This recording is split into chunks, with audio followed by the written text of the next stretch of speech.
I never told my son about my $40,000 monthly salary, even though he always saw me living a simple life. One day, he invited me to dinner with his wife's parents, who were visiting from abroad. I decided to see how they would treat a poor person by pretending to be a broke and naive mother.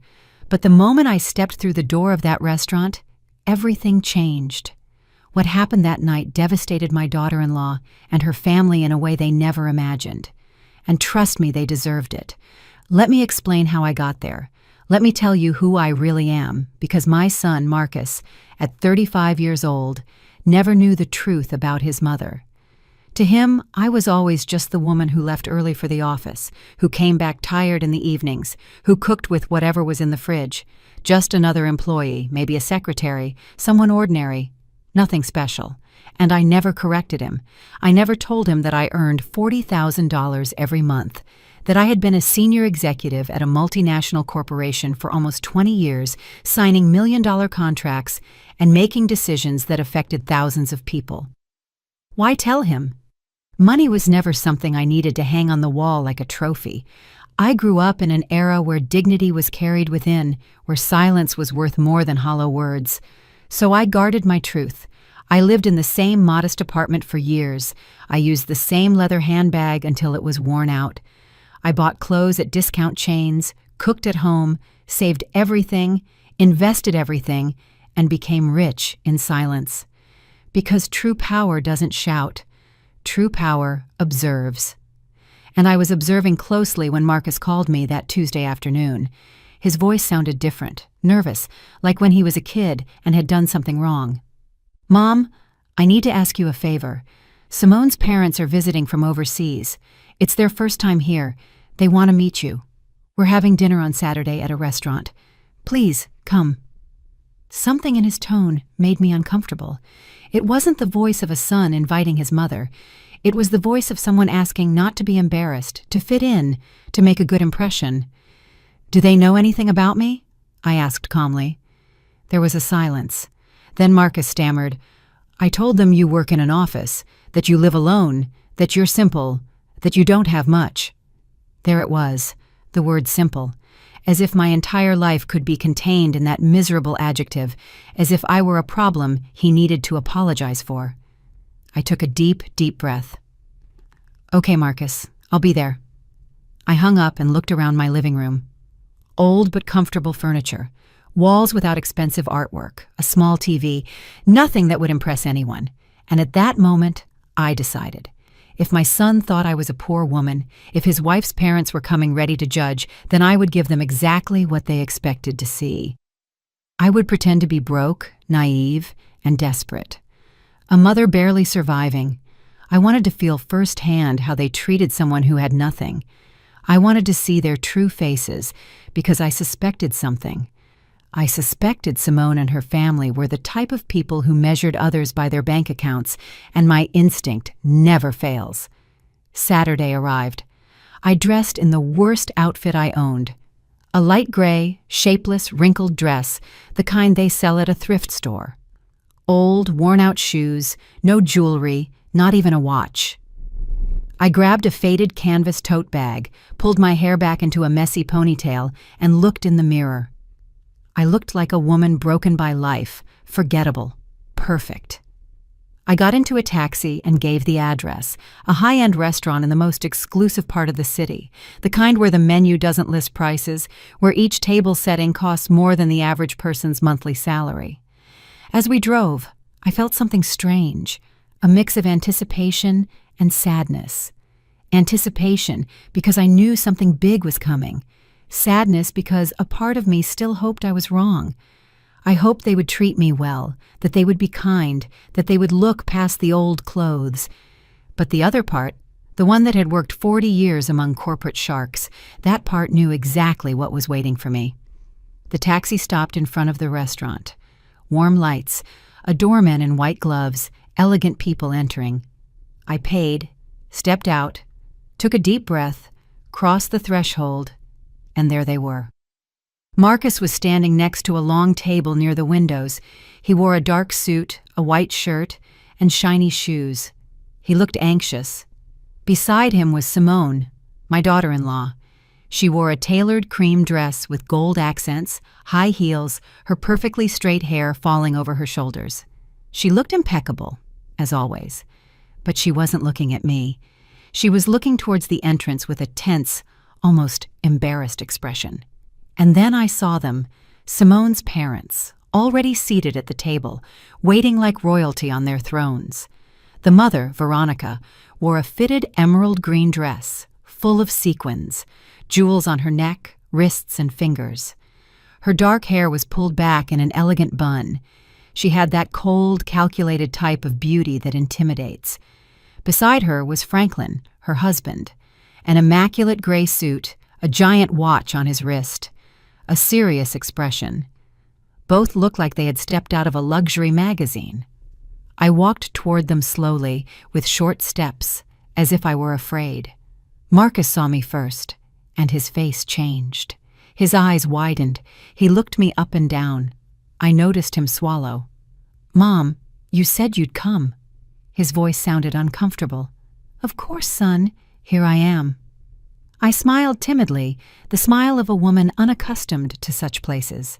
Simone greeted me with a quick kiss on the cheek. Cold, mechanical. "Mother-in-law, it's nice to see you." Her eyes said the opposite.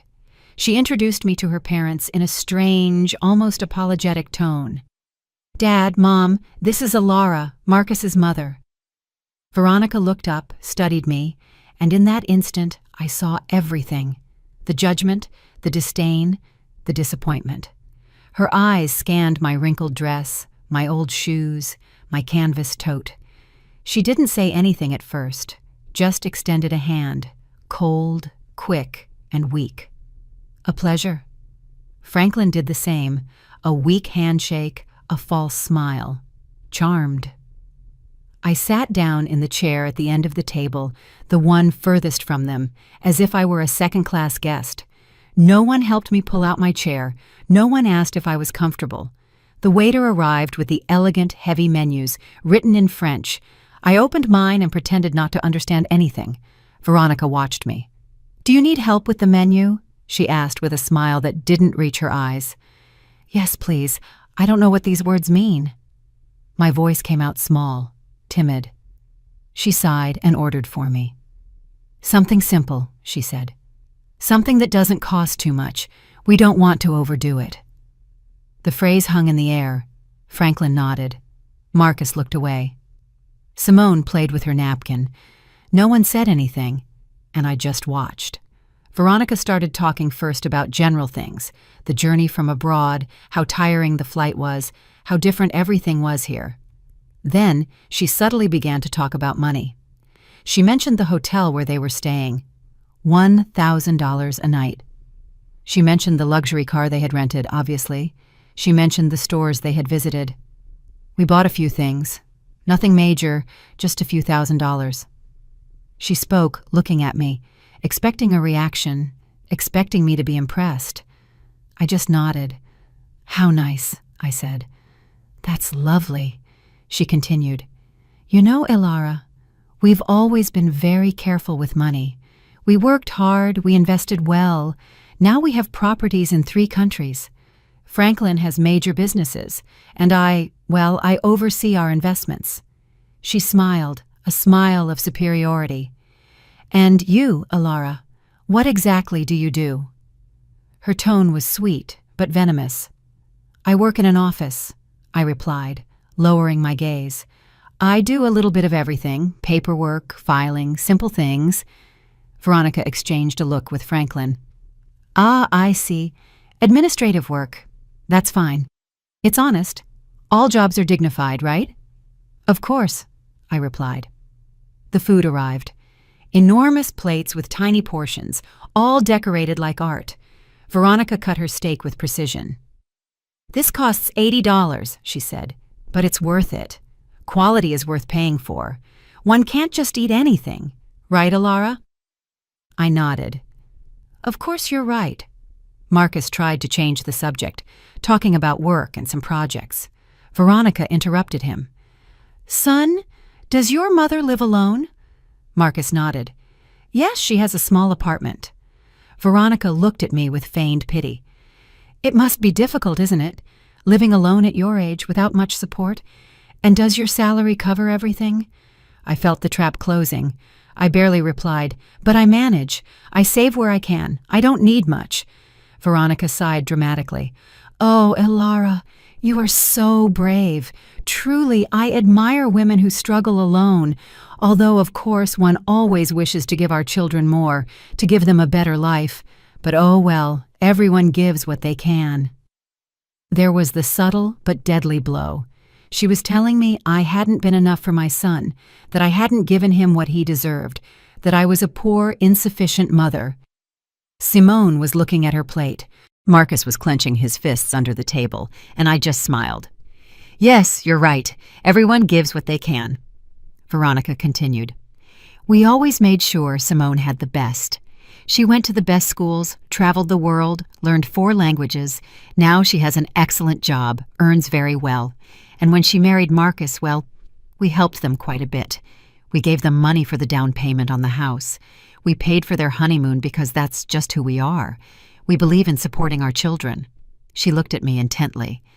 And you, Elara, were you able to help Marcus with anything when they got married? The question floated like a sharp knife. Not much, I replied. I gave them what I could, a small gift. Veronica smiled. How sweet. Every detail counts, right? The amount doesn't matter. The intention is what's important. And right then, I felt the rage begin to stir within me. The rage wasn't explosive. It was cold, controlled, like a river under ice. I breathed slowly, kept the timid smile, and let Veronica keep talking, because that's what people like her do. They talk, they inflate themselves, they show off, and the more they talk, the more they reveal themselves, the more they expose the emptiness inside. Veronica took a sip of her glass of red, expensive wine, swirling it in her hand as if she were an expert. This wine is from an exclusive region in France. It costs $200 a bottle, but when you know quality, you don't skimp. Do you drink wine, Elara? Only on special occasions, I replied, and usually the cheapest one. I don't understand much about these things. Veronica smiled condescendingly. Oh, don't worry. Not everyone has a trained palate. That comes with experience, with travel, with education. Franklin and I have visited vineyards in Europe, South America, and California. We are quite knowledgeable. Franklin nodded. It's a hobby, something we enjoy. Simone is learning too. She has good taste. She inherited it from us. He looked at Simone with pride. Simone offered a weak smile. Thanks, Mom. Veronica turned to me. And you, Elara? Do you have any hobbies? Anything you enjoy doing in your free time? I shrugged. I watch television, cook, walk in the park. Simple things. Veronica and Franklin exchanged another look, a look loaded with meaning, with silent judgment. How lovely, Veronica said. Simple things have their charm too. Although, of course, one always aspires to more, right? To see the world, to experience new things, to grow culturally. But, well, I understand not everyone has those opportunities. I nodded. You're right. Not everyone has those opportunities. The waiter arrived with dessert, tiny portions of something that looked like edible art. Veronica ordered the most expensive one. $30 for a piece of cake the size of a cookie. This is delicious, she said after the first bite. It has edible gold on top. See those little golden flakes? It's a detail only the best restaurants offer. I ate my dessert, simpler, cheaper, in silence. Veronica continued. You know, Elara, I think it's important that we talk about something as a family, now that we are all here. She looked up. Her expression changed, becoming serious, falsely maternal. Marcus is our son-in-law, and we love him very much. Simone loves him, and we respect that decision. But as parents, we always want the best for our daughter. Marcus tensed up. Mom, I don't think this is the time. Veronica raised her hand. Let me finish, son. This is important. She looked at me. Elara, I understand you did the best you could with Marcus. I know raising him alone wasn't easy, and I truly respect you for that. But now Marcus is at another stage in his life. He is married, he has responsibilities, and well, Simone and he deserve to have stability." "Stability?" I asked softly. "Yes," Veronica replied. "Financial, emotional stability. We have helped a lot and we will continue to help, but we also believe it's important that Marcus doesn't have unnecessary burdens." Her tone was clear. She was calling me a burden, me, his mother-in-law. Simone was looking at her plate as if she wanted to disappear. Marcus had his jaw clenched. "Burdens?" I repeated. Veronica sighed. "I don't want to sound harsh, Alara, but at your age, living alone with a limited salary, it's natural for Marcus to worry about you, to feel that he must take care of you, and that's fine. He is a good son. But we don't want that worry to affect his marriage. Do you understand me?" "Perfectly," I replied. Veronica smiled. "I'm glad you understand. That's why we wanted to talk to you. Franklin and I have thought about something." She paused dramatically.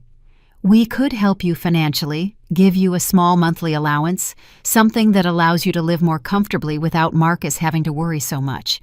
Obviously, it would be modest. We can't work miracles, but it would be a support." I remained silent, watching her, waiting. She continued, "And in exchange, we would only ask you to respect Marcus and Simone's space. Not to seek them out so much, not to pressure them, to give them the freedom to build their life together without interference. How does that sound?" There was the offer, the bribe disguised as charity. They wanted to buy me off. They wanted to pay me to disappear from my son's life, so I wouldn't be a nuisance, so I wouldn't embarrass their precious daughter with my poverty. Marcus exploded. "Mom, that's enough! You don't have to—" Veronica interrupted him. "Marcus, calm down. We're talking like adults. Your mother understands, right, Alara?" I picked up my napkin, calmly wiped my lips, took a sip of water, and let the silence grow. Everyone was looking at me. Veronica with expectation, Franklin with arrogance, Simone with shame, Marcus with desperation. And then I spoke. My voice came out differently. It was no longer timid. It was no longer small. It was firm, clear, and cold. "That's an interesting offer, Veronica. Truly, very generous of you." Veronica smiled victoriously. "I'm glad you see it that way." I nodded. "But I have a few questions, just to understand clearly." Veronica blinked. "Of course, ask whatever you like." I leaned forward slightly. "How much exactly would you consider a modest monthly allowance?" Veronica hesitated. "Well, we were thinking about $500, maybe $700, depending." I nodded. "I see. $700 a month for me to disappear from my son's life." Veronica frowned. "I wouldn't put it like that, but yes." I responded. "That is exactly how you put it." She adjusted in her chair. "Alara, I don't want you to misunderstand. We just want to help." "Of course," I said. "Help." "How did you help with the house down payment? How much was that?" Veronica nodded proudly. $40,000. Actually, 40,000. "Ah, 40,000. How generous. And the honeymoon?" $15,000, Veronica said. "It was a 3-week trip through Europe. Incredible." "Unbelievable," I replied. "So you've invested about $55,000 in Marcus and Simone." Veronica smiled. "Well, when you love your children, you don't hold back." I nodded slowly. "You're right. When you love your children, you don't hold back. But tell me something, Veronica. All that investment, all that money, did it buy you anything?" Veronica blinked, confused. "Like, did it buy you respect?" I continued. "Did it buy you real love? Or did it just buy obedience?" The atmosphere changed. Veronica stopped smiling. "Excuse me." My tone became sharper. "You've spent the entire night talking about money, about how much things cost, how much you spent, how much you have. But you haven't asked even once how I am, if I'm happy, if something hurts me, if I need company. You have only calculated my worth, and apparently I'm worth $700 a month." Veronica paled. "I didn't—" "Yes," I interrupted her. "Yes, you did. Since I arrived, you've been measuring my value with your wallet. And do you know what I discovered, Veronica? I discovered that the people who only talk about money are the ones who least understand their true value. Franklin intervened. I think you are misinterpreting my wife's intentions. I looked at him directly. And what are her intentions? To treat me with pity? To humiliate me throughout dinner? To offer me alms so I'd vanish? Franklin opened his mouth but said nothing. Marcus was pale. Mom, please. I looked at him. No, Marcus, please don't. I'm done being quiet. I placed the napkin on the table. I leaned back in my chair. There was no more timidity in my posture, no more shrinking. I looked Veronica directly in the eyes. She held my gaze for a second, then quickly looked away, uncomfortable. Something had changed, and she felt it. Everyone felt it. Veronica, you said something very interesting a moment ago. You said you admire women who struggle alone, who are brave. Veronica nodded slowly. Yes, I did. Then, let me ask you something. Have you ever struggled alone? Have you ever worked without your husband backing you? Have you ever built something with your own 2 hands without your family's money? Veronica stammered.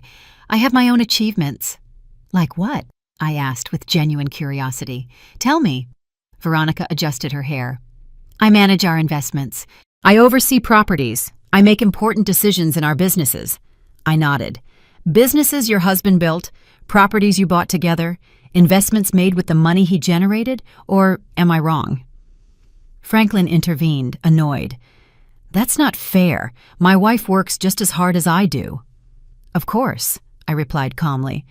I don't doubt she works, but there is a difference between managing money that already exists and creating it from scratch, between overseeing an empire you inherited and building it brick by brick, don't you think? Veronica pressed her lips together. I don't know where you are going with this, Ilara. Let me explain, I replied. 40 years ago, I was 23 years old. I was a secretary in a small company. I earned minimum wage. I lived in a rented room. I ate the cheapest food I could find, and I was alone, completely alone. Marcus stared at me. I had never told him this in such detail. I continued. One day, I got pregnant. The father disappeared. My family turned their backs on me. I had to decide whether to keep going or give up. I chose to keep going. I worked until the last day of my pregnancy. I went back to work 2 weeks after Marcus was born. A neighbor took care of him during the day. I worked 12 hours a day. I paused and drank some water. No one spoke. I didn't stay a secretary. I studied at night. I took courses. I learned English at the public library. I learned accounting, finance, administration. I became an expert in things no one taught me, all on my own, all while raising a child alone, all while paying rent, food, medicine, and clothes. Veronica was staring at her plate. Her arrogance was starting to crumble. And you know what happened, Veronica? I climbed up little by little, from secretary to assistant, from assistant to coordinator, from coordinator to manager, from manager to director. It took me 20 years of non-stop work, of sacrifices you can't even imagine. But I did it. And do you know how much I earn now? I asked. Veronica shook her head. $40,000 a month. The silence was absolute, as if someone had hit a pause button on the universe. Marcus dropped his fork. Simone's eyes went wide. Franklin frowned in disbelief, and Veronica froze, her mouth slightly open. $40,000, I repeated. Every month, for almost 20 years, that's almost $10 million in gross income over my career. Not counting investments, not counting bonuses, not counting company stock. Veronica blinked several times. No, I don't understand. You earn $40,000 a month? That's right, I replied calmly. I am the regional director of operations for a multinational corporation. I oversee 5 countries. I manage budgets of hundreds of millions of dollars. I make decisions that affect more than 10,000 employees. I sign contracts that you couldn't read without lawyers, and I do it every day. Marcus was pale. Mom, why did you never tell me? I looked at him tenderly. Because you didn't need to know, son. Because I wanted you to grow up valuing effort, not money. Because I wanted you to become a person, not an heir. Because money corrupts, and I wasn't going to let it corrupt you. But then, Simone whispered, why do you live in that small apartment? Why do you wear simple clothes? Why don't you drive a luxury car? I smiled. Because I don't need to impress anyone. Because true wealth isn't shown off. Because I learned that the more you have, the less you need to prove it. I looked at Veronica. That's why I came dressed like this tonight. That's why I pretended to be poor. That's why I acted like a broke and naive woman. I wanted to see how you would treat me if you thought I had nothing. I wanted to see your true colors. And boy, did I see them, Veronica. I saw them perfectly. Veronica was red with shame, rage, and humiliation. This is ridiculous. If you earned so much money, we would know. Marcus would know. Why would he believe you are poor? Because I let him, I replied. Because I never talked about my job. Because I live simply. Because the money I earn, I invest, I save, I multiply. I don't spend it on flashy jewelry or showing off in expensive restaurants. Franklin cleared his throat. Even so, this doesn't change the fact that you were rude, that you misinterpreted our intentions. Really? I looked at him fixedly. I misinterpreted when you said I was a burden to Marcus? I misinterpreted when you offered to pay me $700 to disappear from his life? I misinterpreted every condescending comment about my clothes, my job, my life? Franklin didn't answer. Neither did Veronica. I stood up. Everyone looked at me. Let me tell you something that clearly no one has ever told you. Money does not buy class. It does not buy real education. It does not buy empathy. You have money, perhaps a lot, but you don't have an ounce of what truly matters. Veronica stood up, furious. And you do? You, who lied, who deceived us, who made us look like fools? I didn't make you look like fools, I replied coldly. You took care of that all on your own. I just gave you the opportunity to show who you are, and you did it magnificently. Simone had tears in her eyes. Mother-in-law, I didn't know. I know, I interrupted her. You didn't know, but your parents knew exactly what they were doing. They knew they were humiliating me, and they enjoyed it until they discovered that the poor woman they scorned has more money than they do. And now they don't know what to do with that information. Veronica trembled. You have no right. I have every right, I replied, because I am your son-in-law's mother, because I deserve respect, not because of my money, not because of my job, but because I am a human being, something you forgot throughout this entire dinner. Marcus stood up. Mom, please, let's go. I looked at him. Not yet, son. I'm not finished yet. I looked at Veronica one last time. You offered to help me with $700 a month. Let me make you a counteroffer. I will give you $1 million right now if you can prove to me that you ever treated someone kindly who didn't have money. Veronica opened her mouth, closed it, and said nothing. Exactly, I replied. You can't, because to you, people are only worth what they have in the bank, and that is the difference between you and me. I built wealth, you just spend it. I earned respect, you buy it. I have dignity, you have bank accounts. I picked up my old canvas tote. I pulled out a black platinum credit card. I dropped it on the table in front of Veronica. This is my corporate card, unlimited limit. Pay for the entire dinner with a generous tip. Consider it a gift from a broke and naive mother. Veronica looked at the card as if it were a poisonous snake, black, shiny, with my name engraved in silver letters, Elara Sterling, Regional Director. Her hand trembled slightly when she picked it up. She turned it over, observed it, then looked at me. Her eyes no longer held that superior shine. Now there was something different, something I never thought I'd see in her. Fear.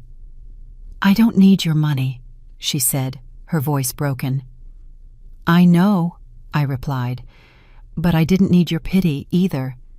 And yet, you offered it to me throughout the entire dinner, so take it as a gesture of courtesy or good manners, something you clearly didn't learn despite all your travels through Europe. Franklin gently hit the table. Enough. This is out of control. You are disrespecting us. Respect? I repeated. How interesting that you use that word now. Where was your respect when your wife asked if my salary was enough to live on? Where was it when she suggested I was a burden to my son? Where was it when she offered to buy me off so I'd disappear? Franklin clenched his jaw. Veronica just wanted to help. I corrected her. Veronica wanted to control. She wanted to ensure that the poor mother wouldn't ruin her daughter's perfect image. She wanted to eliminate the weak link in the chain. The problem is, she chose the wrong link. I looked at Simone. Her head was bowed, her hands in her lap, trembling. Simone, I said softly. She looked up. Tears were streaming down her cheeks. I'm sorry, she whispered. I'm so sorry. I didn't know that my parents... Don't finish that sentence, I interrupted her. Because you did know. Maybe you didn't know about my money, but you knew how your parents are. You know how they treat people they consider inferior, and you did nothing to stop them. Simone sobbed. I wanted to say something, but they are my parents. I know, I replied. And Marcus is my son, and yet I let him make his own decisions. I let him choose his life, his wife, his path, because that is how you love, with freedom, not with control, not with money, not with manipulation. Marcus came closer to me. Mom, forgive me. Please forgive me for never asking, for assuming, for thinking you were... His voice cracked. I hugged him. You don't have to apologize, son. I did what I did for a reason. I wanted you to be independent, to value the right things, not to depend on me financially, to build your own life. But you made me feel like I had to protect you, Marcus said, that I had to worry about you, that you were fragile. I know, I replied. And it wasn't wrong that you thought that, because that's how you learn to care, to worry about others, to be empathetic. Those are lessons money can't buy. Marcus hugged me tightly. I'm sorry. I'm so sorry. Veronica was still standing, rigid, watching the scene with a mixture of confusion and contained rage. This doesn't change anything, she finally said. You lied. You deceived us. You came here with hidden intentions. You acted in bad faith. That's true, I nodded. I acted. I pretended to be something I'm not. Exactly what you do every day. What is that supposed to mean? Franklin asked. It means that you hide behind your money, behind your jewels, behind your trips, behind everything you can buy, but inside you are empty. You don't have deep conversations. You don't have real interests. You have nothing to offer beyond a bank account. Veronica gave a dry, bitter laugh. Coming from someone who lied all night, that's hypocrisy. Perhaps, I replied, but my lie exposed the truth, your truth, and now you can't hide. Now you know that I saw you, that I felt every comment, that I stored every insult disguised as advice, and that I will never forget it. The waiter timidly approached. Excuse me, would you like anything else? Franklin shook his head abruptly. Just the check. The waiter nodded and disappeared. Veronica sat back down, defeated. Her posture was no longer elegant. It was the posture of someone who had just lost something important, and it wasn't money, it was power. Elara, she said, in a softer, less aggressive voice, I don't want this to ruin the relationship between our families. Marcus and Simone love each other. They have a life together. We can't let this... I interrupted her. Let this what? Let this ruin your plans. Let this expose what you really think. It's too late for that, Veronica. The damage is done. But we can fix it, she insisted. We can start over. No, I cut her off firmly. We can't, because now I know who you are, and you know who I am. And that truth cannot be erased with empty apologies or fake smiles. You treated me like trash, and you did it with pleasure because you thought you could. Franklin cleared his throat. You were the one who came here lying. You provoked this situation. You're right, I nodded. I provoked this because I needed to know. I needed to confirm what I already suspected, that you are not good people, that your money doesn't make you better, that you are exactly the kind of people who despise others for not having the same things. Veronica wiped away a tear. We are not bad people. Maybe not, I replied, but you are definitely not good, and there is a huge difference between those two things. The waiter returned with the check and left it in the center of the table. No one touched it. Veronica looked at my black card still in her hands, then looked at me. I'm not going to use your card, she said. We will pay our own bill, as we always do. Perfect, I replied. Then keep that card as a souvenir, as a reminder that not everything is as it seems, that the woman you scorned all night has more than you will ever have. And I'm not just talking about money. Veronica put the card down on the table. I don't want it. I don't want your moral lecture either. I pushed it back toward her. Keep it anyway, because something tells me you'll need it. Someday you'll run into someone like me, someone who pretends to be less than they are, and you'll make the same mistake again, because people like you never learn. Franklin took out his wallet, pulled out several credit cards, all golden, all shiny. He chose one and put it on the check. The waiter took it and left. No one spoke during those waiting minutes. The silence was thick, uncomfortable, and heavy. Simone cried quietly. Marcus held my hand. Veronica stared at the wall. Franklin checked his phone to avoid eye contact. The waiter returned. Sir, your card was declined. Franklin looked up abruptly. How was it declined? The waiter repeated. Declined. Do you have another form of payment? Franklin turned red. That's impossible. That card has an extremely high limit. It must be a system error.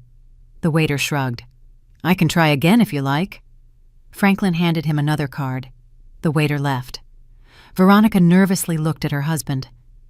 What happened? I don't know, Franklin replied, irritated. It must be a bank error. Maybe they froze the account for security. It happens sometimes when you travel. I nodded with feigned understanding. Of course those things happen. How inconvenient. The waiter returned again. I'm sorry, sir. This one was also declined. Franklin stood up. This is ridiculous. I'm calling the bank right now. He stormed out of the restaurant. Veronica remained seated, ashamed, humiliated. This has never happened to us, she murmured. Never. What terrible timing, I commented without emotion. Marcus looked at the check. Mom, No, I interrupted him. You are not paying for anything. I took out my wallet, a simple old leather wallet. I pulled out another card. This one was not black. It was transparent, made of heavy metal. A card that less than 1% of people in the world possess. I put it on the table in front of Veronica. She looked at it. Her eyes widened. She recognized what it was. That's a Centurion card. That's right, I replied. American Express, exclusive invitation, minimum annual spending requirement of $250,000, $5,000 annual fee just for having it, and benefits you can never imagine. Veronica said nothing. The waiter took the card carefully, as if it were something sacred. He returned in less than 2 minutes. Thank you, Ms. Sterling. Everything is settled. Would you like the receipt? It's not necessary, I replied. The waiter nodded and left. Veronica continued looking at the space where the card had been. I stood up, took my old wallet, my canvas tote, and looked at Veronica one last time. The dinner was delicious. Thank you for the recommendation of the place, and thank you for showing me exactly who you are. You saved me a lot of time, a lot of energy, and many future disappointments. Veronica finally looked up. Her eyes were red, not from crying, but from contained rage. This doesn't end here, she said, her voice trembling. You can't just humiliate us and walk out as if nothing happened. Simone is our daughter. Marcus is our son-in-law. We will still be family. You will have to see us. You are right, I smiled. I will have to see you at birthdays, Christmases, and family gatherings, but now I will see you differently. I will no longer wonder what you think of me. I already know. And you will know that I know, and you will live with that every time you see me, every time you pretend to be kind. You will remember this night." Franklin returned to the table. His phone was in his hand. His face was pale. "There's a problem with the accounts," he said. "A temporary block. For security. It will be resolved tomorrow." He looked at the table. "Did they pay already?" "Yes," Veronica replied without looking at him. "She paid." Franklin looked at me. His pride was shattered. "Thank you," he murmured. It was barely audible. "You're welcome," I replied. "That's what family is for, isn't it? To help each other, especially when someone needs a small allowance, say $700 or, in this case, $800, which is what this dinner cost." Franklin closed his eyes. Veronica clenched her fists in her lap. Marcus approached.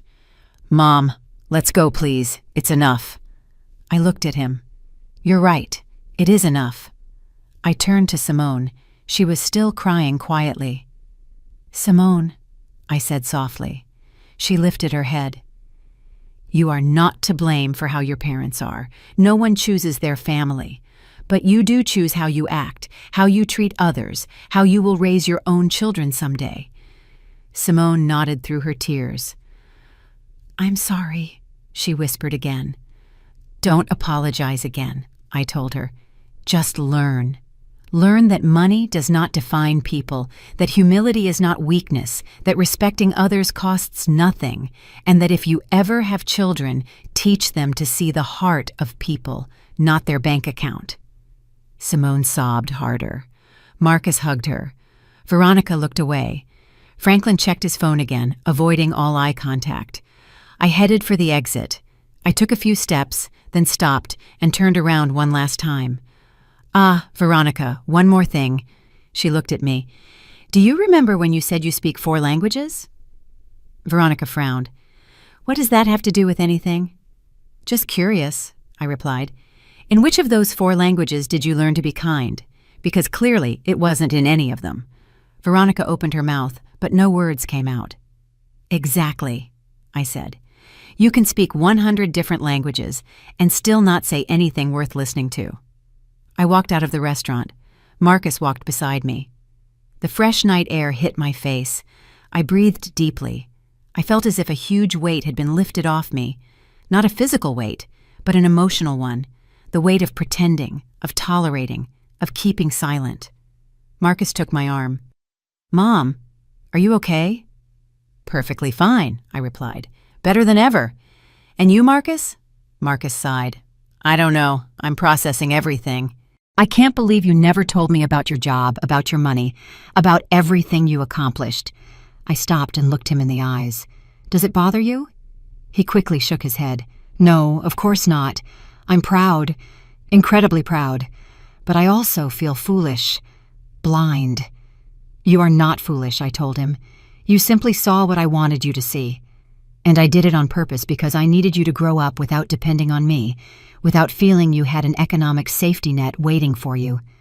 I needed you to fight, to work, to value everything you achieved on your own." Marcus nodded. "I understand. But now I also understand why you never complained, why you never asked for help, why you always seemed so calm, because you needed nothing." I smiled. "I needed many things, son. Only none of them could be bought with money.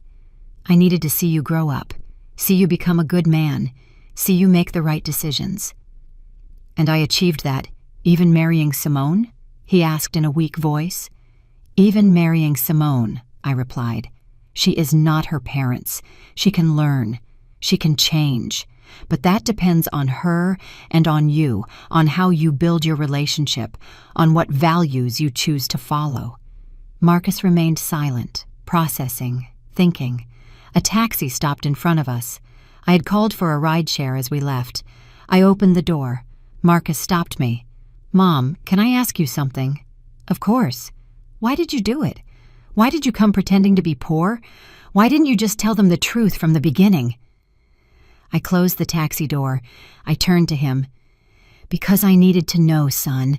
I needed to confirm if my suspicions were correct, if Simone's family was really as I imagined. And unfortunately, I was right." Marcus lowered his gaze. "I'm sorry." You don't have to apologize for them, I told him. But you do have to decide what kind of husband you want to be, what kind of father you want to be someday. What do you mean? He asked. I mean that you have just seen two very different ways of handling money and power. Your in-laws' way and mine. They use it to control, to humiliate, to feel superior.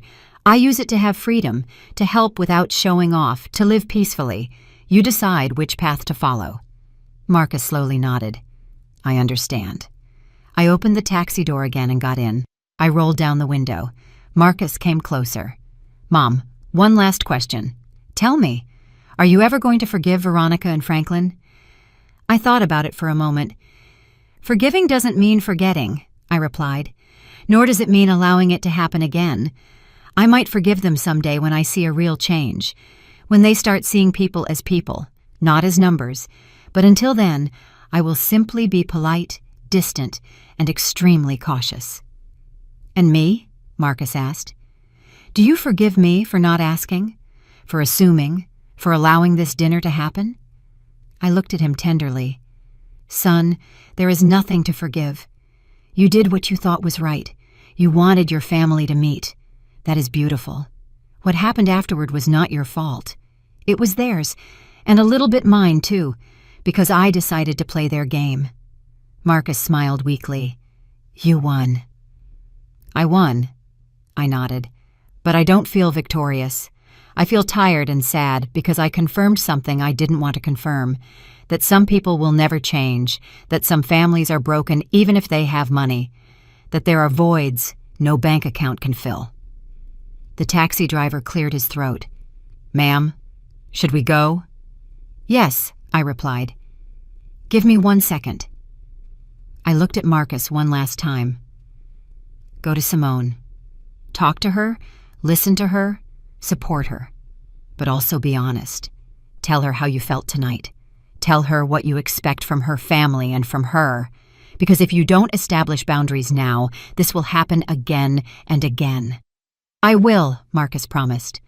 I love you, Mom, and I mean it more now than ever, because now I know who you really are, and you are incredible. I smiled. I love you too, son. I always have. I always will, no matter how much money I have or don't have, because love has no price, and that is a lesson Veronica and Franklin will never learn. Marcus stepped away from the taxi. I gave a signal to the driver. Can we go? The taxi started. I looked out the window. I saw Marcus walking back toward the restaurant, his shoulders slumped, thoughtful. He was probably going back to find Simone, to face his in-laws, to have difficult conversations. And I felt proud, because that meant he was maturing, he was learning, he was choosing to be better than the example he had just witnessed. The taxi sped through the city's illuminated streets. I closed my eyes and thought about everything that had happened, every word, every look, every moment of tension, and I wondered if I had done the right thing, if I had been too harsh, too cruel, too vengeful. But then I remembered every disguised insult, every condescending comment, every look of disdain, and I knew that no, I hadn't been too anything, I had simply been honest. Finally, the taxi was crossing the empty streets of the night. The lights of the buildings flashed quickly past the window. I opened my old canvas tote and took out my phone. A simple phone, nothing ostentatious, nothing attention-grabbing. I had 3 unread messages. One from my assistant asking about a Monday meeting, another from a colleague congratulating me on a closed contract, and one from an unknown number. I opened the unknown message. It was from Simone. Mother-in-law, please forgive me. I didn't know my parents would be like that. I am ashamed. I need to talk to you, please. I looked at the message for a long time. I thought about responding. Then I decided not to. No, she still needed time.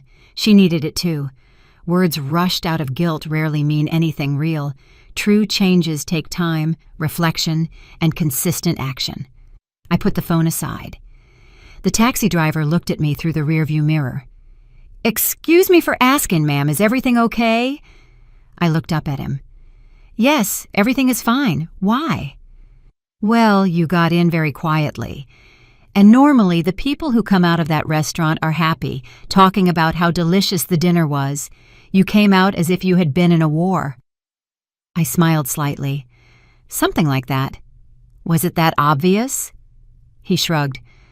I've been driving a cab for 20 years. I've seen it all. Drunk people, people fighting, couples breaking up, families arguing. And you have that look of someone who just said something they'd been keeping inside for years. You're perceptive, I told him. It's my job, he replied. Plus it helps pass the time. Do you want to talk about it? You don't have to, but sometimes it helps to tell things to a stranger. Someone who isn't going to judge you, someone who doesn't know you. I thought about his offer. It was tempting, but I shook my head. Thank you, but I think I've talked enough for today. He nodded. I understand, but let me tell you something. Whatever happened in there, you did the right thing. I know because you are calm. You are not crying. You are not screaming. You are processing, and that means you spoke your truth. And the truth always brings peace, even if it hurts. His words surprised me. He was an older man, maybe 60 years old, with gray hair and working hands. A simple man, like the one I pretended to be. Do you believe in the truth? I asked him. I believe in honesty, he replied. Not always the absolute truth, because the truth changes depending on who tells it. But honesty doesn't. Honesty is saying things the way you feel them, without masks, without lies, even if it hurts, even if it makes things awkward, even if it costs you something. I nodded. You're right. My wife always told me I was too direct, he continued, that I said things without a filter, that I hurt people without meaning to, and maybe she was right. But she also told me that she never doubted me because she knew that what came out of my mouth was real, not calculated, not manipulated, just real. I smiled. She sounds like a good woman. She was, he replied. She died 5 years ago. I'm sorry, I said sincerely. He shook his head. Don't be sorry. We had 40 years together. 40 years of honesty, of fights, of reconciliations, of laughs, of tears. And not once did I go to sleep wondering what she really thought because she always said it.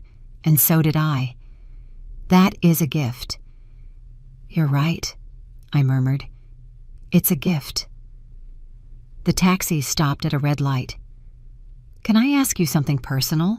The taxi driver asked. Go ahead. Are you rich?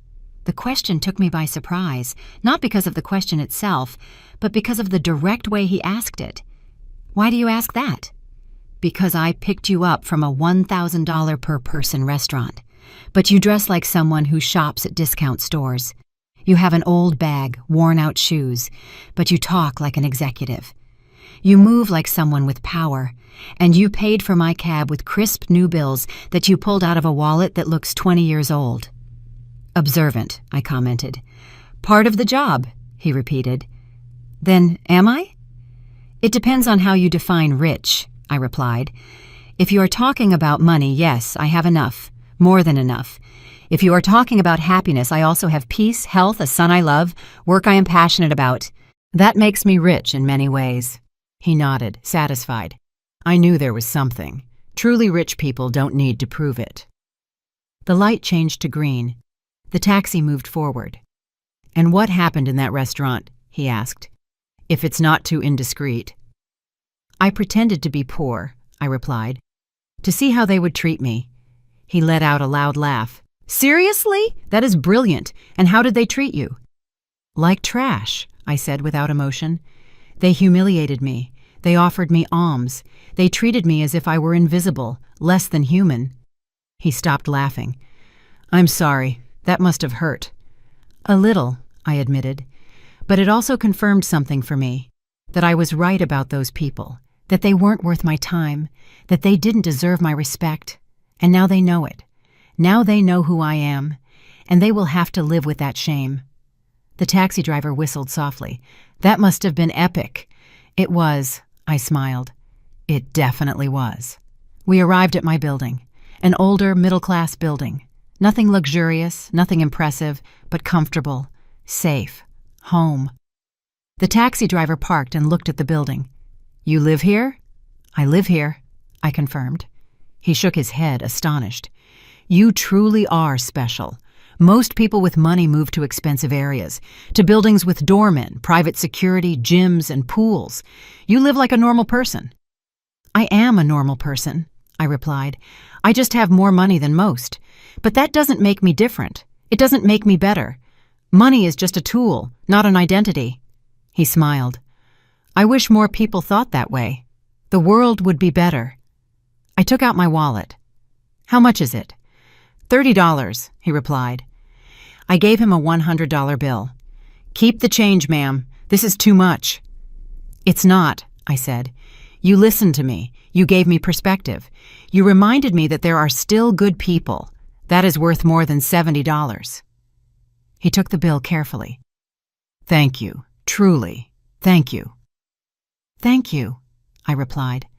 "And take care of that honesty. It's rare. It's valuable. Don't lose it." "I won't," he promised. I got out of the taxi, closed the door. He rolled down the window. "Ma'am, one last thing. Tell me, whatever happened tonight, don't regret it. Don't feel sorry, because people like you, the people who speak the truth, even if it hurts, are the ones who change the world. Little by little, one conversation at a time." I smiled. "Thank you. I will remember that." The taxi drove away. I stood in front of my building, looking up at my 5th-floor window. The light was off, dark, silent, waiting for me. I entered the building and walked up the stairs. I never used the elevator. I preferred to walk, to stay active. I reached my door. I took out my keys, the same keys I had had for 15 years. I opened the door. The apartment was cold, empty. I turned on the light. Everything was in its place. The simple living room, the small kitchen, the dining room with mismatched chairs, the walls without expensive artwork. And I felt at peace because this place was mine, truly mine, not bought to impress, not decorated to show off, simply a space where I could be myself, without masks, without pretensions. I took off my old shoes, took off the wrinkled gray dress, and put on comfortable clothes, and old, soft, familiar pajamas. I made myself some tea, sat on the sofa, and turned on the television. News. Nothing interesting. I turned it off. I sat in silence, thinking, processing, feeling. And for the first time in many years, I felt completely free. Free from pretending, free from being silent, free from tolerating, free from being less than I was. Because that night, I didn't just expose Veronica and Franklin, I also liberated myself from expectations, from judgment, from the need to hide who I was. And that was invaluable. More than any amount in my bank account. My phone vibrated. Another message, this time from Marcus. "Mom, did you get home safely?" I smiled. I quickly replied, "Yes, son. I arrived perfectly fine. I'm home resting." His reply was immediate. "I love you. Thank you for everything, for being who you are, for teaching me, for never giving up." I closed my eyes. I felt a tear roll down my cheek. Not from sadness, from relief, from love, from gratitude. I replied, "I love you too, always." I put the phone aside. I drank my tea. I looked around my simple apartment, my sanctuary, my truth, and I smiled. Because at the end of the day, it didn't matter how much money I had. It didn't matter how high I had climbed in my career. The only thing that mattered was this moment, this peace, this honesty with myself. I woke up early on Sunday, as always. 40 years of working had trained me to rise with the sun. Even though it was my day off, my body no longer knew how to sleep late. I prepared strong coffee, black. I sat by the window with a hot mug in my hands. I watched the city wake up, the vendors opening their stalls, people walking somewhere. Life continued as always, indifferent to personal dramas. My phone started ringing. It was a familiar number, Marcus. I answered. "Good morning, son." His voice sounded tired. "Mom, I need to talk to you." "Did something happen?" A lot, he replied. Last night, Simone and I talked for hours. Her parents were there too. It was intense. I took a sip of coffee. Tell me. Marcus sighed deeply. After you left, I went back to the restaurant. Veronica and Franklin were still there, waiting for their cards to work. It was humiliating for them. Simone was devastated, crying, and I was furious, more furious than I have been in years. I waited in silence. He continued, I told them everything I felt during that dinner. I told them I was ashamed of them, that they treated my mother like trash, that their behavior was unacceptable, that I wouldn't tolerate it ever again. And what did they say? I asked. At first, Veronica tried to defend herself. She said they just wanted to protect Simone, that they wanted to make sure I had a stable family, that they didn't have bad intentions. Franklin said I was exaggerating, that it had been a normal dinner, that your reaction was disproportionate. I squeezed the mug in my hands. Typical. But then Simone spoke, Marcus continued. She told her parents that they were wrong, that they had been cruel, that she had seen every comment, every look, every disguised insult, and that she was ashamed to be their daughter at that moment. His voice cracked. Mom, I had never seen Simone confront her parents like that. I smiled slightly. That's good. It means she's waking up. Veronica got hysterical, Marcus said.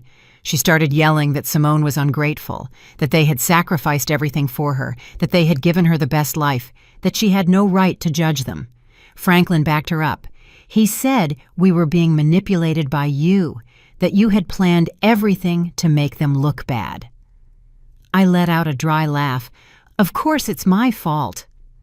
That's what made them angriest, Marcus said. I told them they were right, that you did plan everything, but that they fell into the trap because that's really how they are, because they really treat people they consider inferior badly, that you just gave them the opportunity to show themselves, and they did it perfectly. Well said, I murmured. Thanks. I learned it from you. There was a silence. Then Marcus continued. Mom, I need you to know something. Last night, I made a decision. Simone and I are going to set boundaries with her parents. We are not going to cut off the relationship, but we are going to set clear rules. No comments about money, no comparisons, no attempts to control our lives. And if they can't respect that, then they will have to accept the consequences. And did they accept? I asked. No, he replied. They left furious. They said we were ungrateful, that we would regret it someday, that when we needed help, they wouldn't be there. Franklin said he was going to reconsider his will. Veronica said Simone had chosen the wrong family. I shook my head. Emotional blackmail, the last resort of people without arguments. Exactly, Marcus said. But it didn't work. Simone stood firm. I did too. They left the restaurant without saying goodbye, without looking back, and honestly, Mom, I felt relief, as if a huge weight had been lifted off me. That's because it was, I told him. You lifted the weight of living under their expectations, under their control. Now you can build your life however you want, not as they dictate. Thank you, Mom, Marcus said, his voice emotional. Thank you for doing what you did last night. I know it was difficult. I know it was awkward, but we needed to see it. I needed to see who they really were, and Simone needed to see that there was another way to live, a more honest, more authentic way. You are welcome, son. I only did what I believed was right. There is something else, Marcus said. Simone wants to come see you. She wants to apologize in person. She wants to talk to you, not as a daughter-in-law trying to look good, but as a woman trying to learn. What do you think? I thought for a moment. Tell her she can come, but not today. Give her a few days to process, to think carefully about what she wants to say. Rushed apologies are hollow. The ones that take time are real. I'll tell her, Marcus promised. Mom, one more question. How are you doing after all of this? How do you feel? I looked out the window. The sun was fully up now. The day had officially begun. I'm well, I replied. Better than well. I'm at peace because I finally said everything I needed to say, and I don't regret anything. I'm glad to hear that, Marcus said. I love you. I love you too. Rest. I'll see you soon. I hung up the phone, finished my coffee, and stood up. I decided to do something I hadn't done in a long time. Go for a walk aimlessly, without rushing, just walking and thinking. I dressed in comfortable clothes, old jeans, a simple top, worn sneakers. I grabbed my keys and went out. The streets were full of life. Families strolling, children running, couples holding hands, vendors offering food. The smell of fresh bread filled the air. I walked through the nearby park and sat on a bench watching people pass by. And I realized something. Most of these people probably didn't have much money. They lived with just enough, worked hard, and struggled every day. But they smiled, hugged each other, and enjoyed the moment. And then I thought about Veronica and Franklin, with all their money, their properties, their trips, their jewels. Were they really happy? Or were they just busy trying to prove something? Trying to fill a void with material things, trying to buy value, respect, and love, things that could never be bought. An older woman sat down next to me. "Good morning," she said with a smile. "Good morning," I replied. "Beautiful day, isn't it?" she commented. "Very beautiful," I nodded. She took bread from her bag and started feeding the pigeons. "I come here every Sunday," she said. "It's my moment of peace before the week gets crazy again." "I understand that," I said. "I needed a moment of peace, too." "Difficult week?" she asked. "Something like that," I replied. "More like a difficult night." She nodded wisely. "Sometimes a single night can change everything." "You're right," I murmured. "Can I give you some unsolicited advice?" "Go ahead," I smiled. She pointed to the pigeons. "Look at those birds. Some are big, some are small, some have pretty feathers, others have scruffy feathers, but they all eat from the same bread. They all share the same space. None of them thinks they are better than the others." "That's a nice metaphor," I said. "It's not a metaphor," she replied. "It's the truth.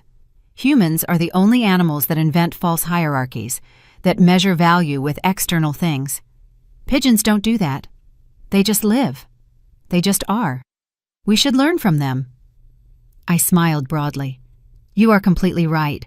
I should give classes to some people I know." She laughed. "Oh, child, at my age, I don't give classes. I just observe and share what I see. But most people don't listen.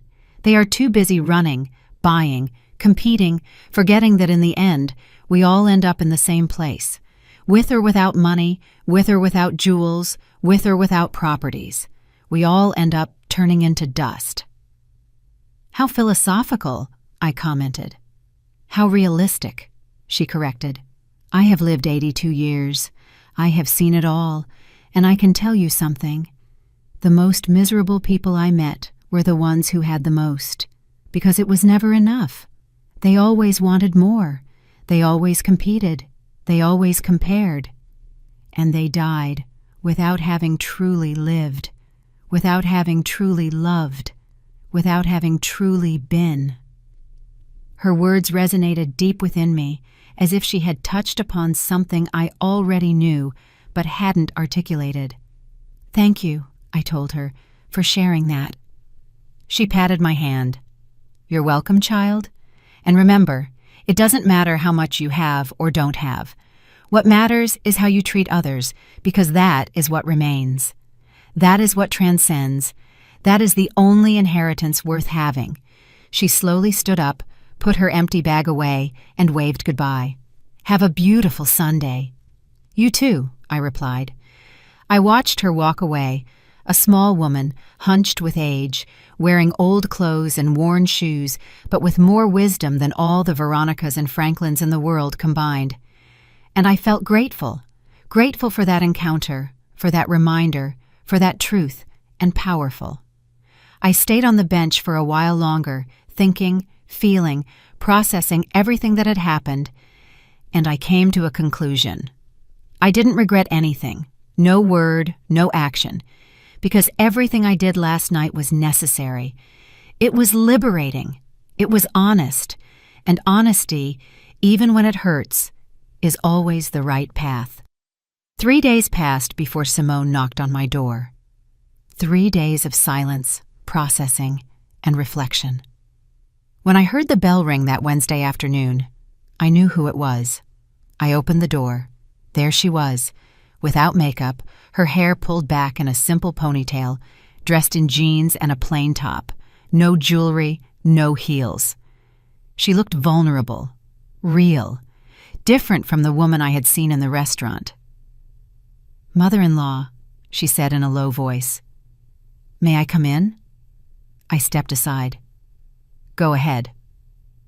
She entered slowly, looking around, observing my apartment with new eyes. The simple living room, the old furniture, the walls without expensive decor. She sat on the sofa when I pointed to it. I sat across from her, waiting, without pressuring, letting her find her words. "I don't know where to start," she finally said.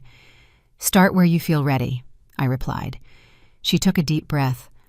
"I came to apologize, but not just with words. I came to explain why my parents are the way they are and why I stayed silent for so long." I listened in silence. Simone continued, her voice trembling. "My parents grew up poor, in a small town overseas, without electricity, without running water, working in the fields since they were children.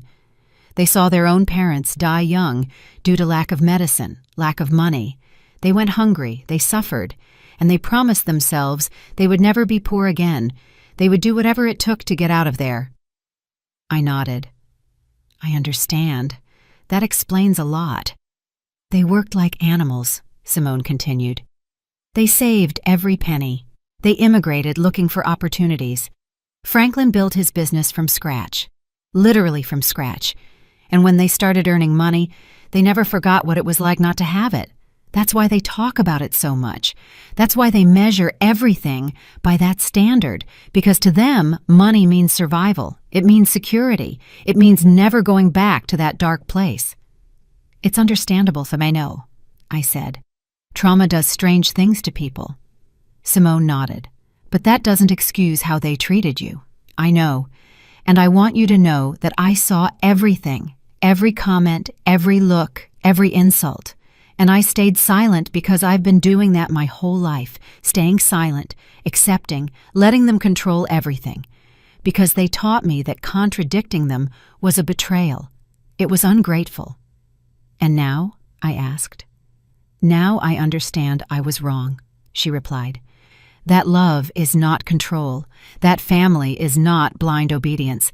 That I can love them and still not agree with them. Marcus helped me see it. You helped me see it. That night at the restaurant, when you revealed yourself, when you told them everything, it was as if a blindfold had been taken off my eyes." Simone wiped her tears. "I always knew something was wrong. I always felt that the way they measured people was incorrect. But I convinced myself that it was me, that I was too sensitive, that I didn't understand the world. But you showed me that no, there is another way to live, a way where money does not define your worth, where humility is strength, where authenticity is wealth." I took a sip of water. "Simone, I didn't come that night to change you. I came to protect myself, to know who I was dealing with." "I know," she replied, "and I thank you for that, because your brutal honesty saved me. It saved me from becoming my mother, from perpetuating that cycle, from teaching my future children that people are valued by what they have. I don't want that. I don't want to be that." "And your parents?" I asked. "How are they after all this?" Simone sighed. "Furious, hurt, humiliated. Veronica hasn't spoken to me in 3 days. Franklin sent me a message saying I had disappointed him, that I had chosen strangers over my own blood, that I would regret it someday." She paused. "And you know what's strange? I don't feel bad. I feel free." "That's good," I said. "It means you made the right decision." Simone nodded. "Marcus and I set boundaries. We told them they can be a part of our lives, but only if they respect us, if they respect our decisions, if they stop trying to control us with money or emotional blackmail. And if they can't do that, then they will have to accept a distant relationship." "How did they take that?" I asked. "Badly," Simone replied. "Veronica said we were ungrateful, that they had sacrificed everything for me.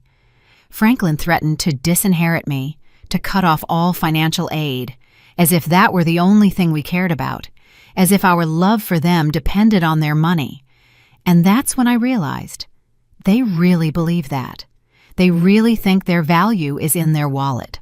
"It's sad," I commented. "Very sad," Simone agreed, "because they have so much and enjoy nothing. They just accumulate, compete, show off, but they never stop to ask themselves if they are happy, if they have peace, if they have real connections with people. They just count their properties and feel victorious, while inside they are empty." She was silent for a moment, then she looked at me directly. "Mother-in-law, I want to ask you for something. Tell me. I want to learn from you. I want you to teach me how to live with dignity, how to be rich without needing to prove it, how to have peace in the midst of chaos, how to be strong without being cruel, because that night I saw something in you that I never saw in my parents. I saw class. I saw real power.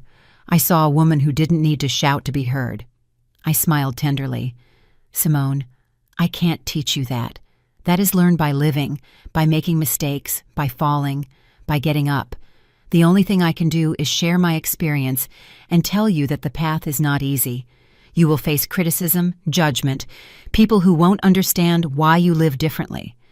But if you stay true to yourself, if you live according to your values, you will find peace, and that peace is worth more than any amount of money." "I want to try," Simone said.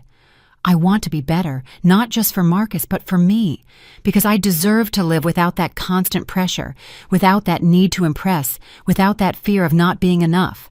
"Then do it," I told her, "but don't do it all at once. Do it little by little. Start by questioning your habits, your purchases, your motivations. Ask yourself before every decision, is this for me or for others? Does this bring me peace or just appearance?" Simone nodded, taking mental notes. "And my parents, do you think they will ever change?" I looked at her with honesty. "I don't know. Change requires you to recognize a problem, and they don't believe they have one. They believe the world is wrong, that people are ungrateful, that they are victims. Until they see that, change is not possible. But you can change. You can break the cycle." "I will," she promised, "with Marcus's help. And I hope with your guidance, too." "You don't need my guidance," I replied. "You just need your internal compass, that voice that tells you what is right and what is wrong, that voice you silenced for years to please your parents. Listen to it. Trust it. Follow it." Simone wiped away the last tears. "Thank you, mother-in-law, for everything, for your patience, for your honesty, for not giving up on us." "There is nothing to thank me for," I said. "Just promise me one thing. When you have children, teach them the value of people, not the price. Teach them empathy, humility, and kindness. Things that don't cost money, but are worth everything." "I promise," Simone said firmly. "I promise with all my heart." We hugged. A real, warm, honest hug. No acting, no masks, just two women connecting as human beings. Simone left an hour later, lighter, freer, with hope in her eyes. I closed the door behind her. I sat back down on my sofa, looked around my simple apartment, and smiled, because this was enough. This was everything. An honest space, an authentic life, real relationships. I didn't need more. I never needed more. My phone rang. It was a message from Marcus. "Mom, Simone told me about her visit. Thank you for welcoming her, for listening to her, for giving her a chance. I love you more than words can express." I replied simply, "I love you too, son. Always."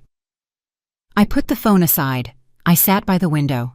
I watched the sunset paint the sky orange and pink, and in that moment, I understood something fundamental.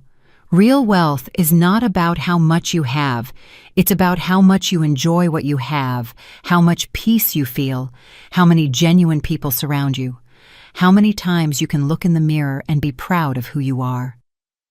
Veronica and Franklin had millions, but I had this tranquility, this authenticity, this pure love for my son, and that made me infinitely richer than them.